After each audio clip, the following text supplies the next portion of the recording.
Hi folks, Simon here and welcome back to the channel. So I want to talk a little bit about the Final Fantasy VII Remake with you today, due for release of course in just a few short months, March of next year in fact. And in particular, I want to talk about the ending of the game. Now of course this is all conjecture right now and I don't know how Square are going to handle the ending, but I do strongly believe they are going to do something more than we might be expecting. Now, before we get to the conjecture, let's just remind ourselves of what we do know with certainty. What we do know, for example, is that the game is in fact not a remake of the original Final Fantasy VII, at least not in the fullest sense. It's only a remake of the opening parts of Final Fantasy VII, that opening set piece around Midgar. And then once the party leaves Midgar and makes its way onto the world map, that will be covered in subsequent releases, in subsequent sequels, and whatever the case may be. But this first game is just the events of Midgar. We know that with certainty. What we also know is that Final Fantasy VII Remake is setting its own canon. Now, of course, they're drawing from the original game, they're drawing characters, plot points, all of that. Obviously, it is a remake of that, but it's also going to be its own thing. They've said this now more recently as well, that they're not going to be drawing from the canon of the Final Fantasy VII compilation, from Advent Children, from Crisis Core, from Dirge of Cerberus. All of that stuff is being left to the side. What they're going to be doing is taking inspiration from the original game and then introducing new plot elements onto that. So what this means is that not only are we going to be getting new elements in the Final Fantasy VII Remake that we've never seen before anywhere in the Final Fantasy VII universe, and we've already seen hints of some of those things in the various trailers, but perhaps some of the things that we are familiar with in the current Final Fantasy VII original game are going to play out a little bit differently as well. And this is really where my idea comes into play, and I am just calling it an idea. I'm not even calling it a theory. I'm not even saying this is what I think Square are going to do, or that I think Square are going to go in this direction with the ending of the game. I'm saying it's one thing that they might consider doing, and it's something that we might see. I think it's something that's realistic, but I'm not prepared to call it a theory, if that makes sense. And this is what I'm thinking. Now, a lot of people are still assuming, and it could happen, I'm not saying it can't, but a lot of people are still assuming that Motorball is going to be the end boss fight of Final Fantasy VII Remake, because he was at the end of the Midgar section in the original game. So it kind of makes sense that people would think that.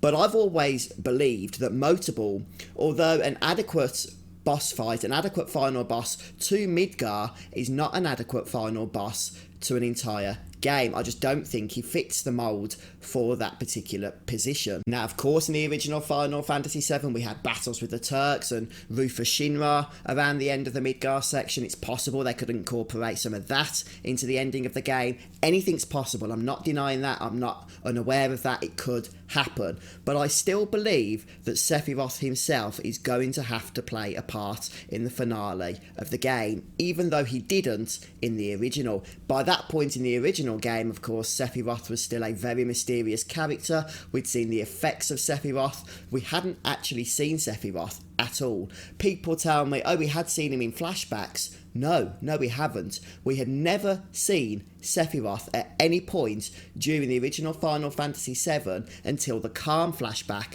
which takes place after Cloud and his party have left Midgar.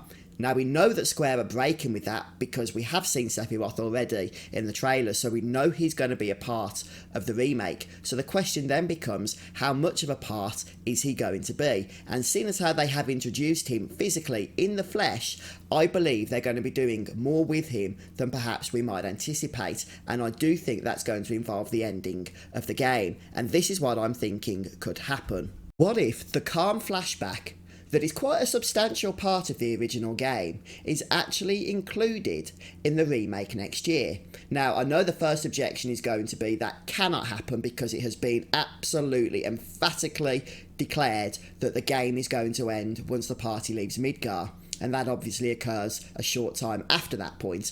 But what if the Kalm Flashback of the original becomes a Midgar flashback retelling in the remake? What if Cloud tells that story about Sephiroth and introduces him properly as a character, where we get to see his power, we get to see him in action?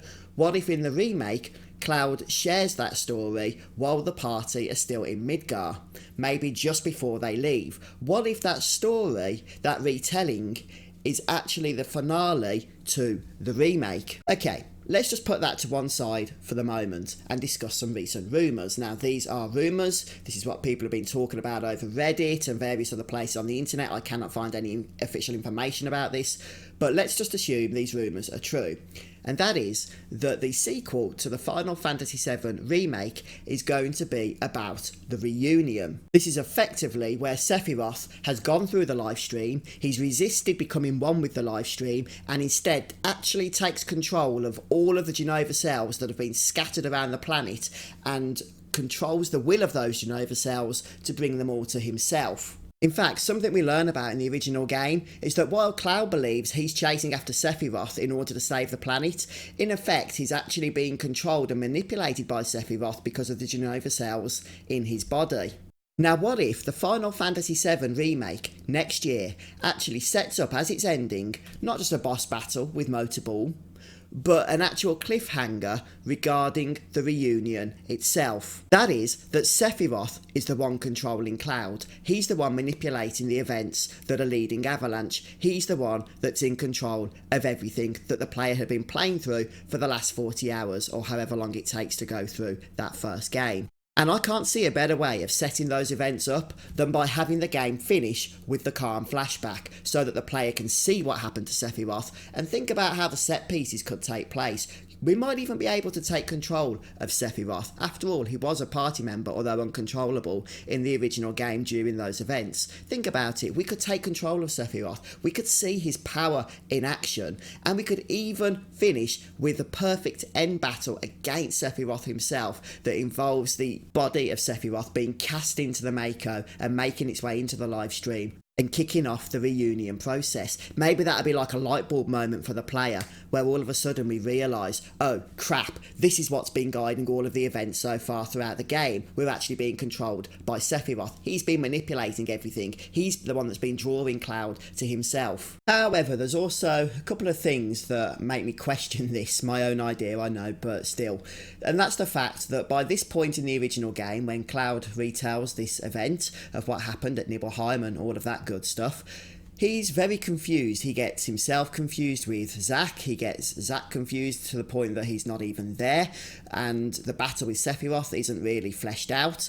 Cloud doesn't know how he survives that. We don't find out until much later on in the game, and I'm not sure how they could work all that into the remake unless they decide to just spoil everything up front, explaining who Cloud is even though he doesn't yet know himself, if that makes sense. But if Square can find a way around some of those convoluted plot points, I actually think this would be a perfect way to end part 1, I really do. I mean, the more I think about it, the more obvious it actually seems. The original game actually gives us this 1 versus 1 battle between Cloud and Sephiroth. Now, we don't really get to see it as a battle in the original. It's more just a few sword blows that end up with Sephiroth being thrown over the edge of the reactor. But they could flesh that out here in the finale of the remake and have it as this epic fight scene in the Nibelheim reactor between Cloud and Sephiroth. It's almost like it's being gift packaged for us, and I cannot see Square ignoring that opportunity. I really can't.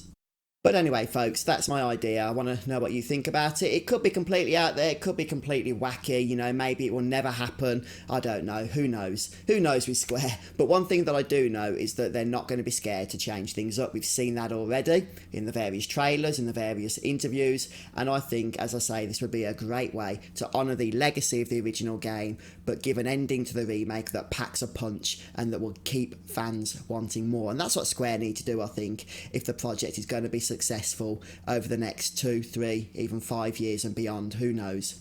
Anyway, folks, if you've got any other ideas as to how Square might take the direction of the finale for the remake next year, then please do share those in the comments. I'm really interested in hearing what you folks think about these things. Anyway, folks, I think that pretty much wraps it up for my ramblings today. Appreciate you taking the time to listen. And if you enjoyed the video, don't forget to drop a like. Appreciate the support that you guys show the channel. I hope you all have a wonderful day, and I'll see you next time.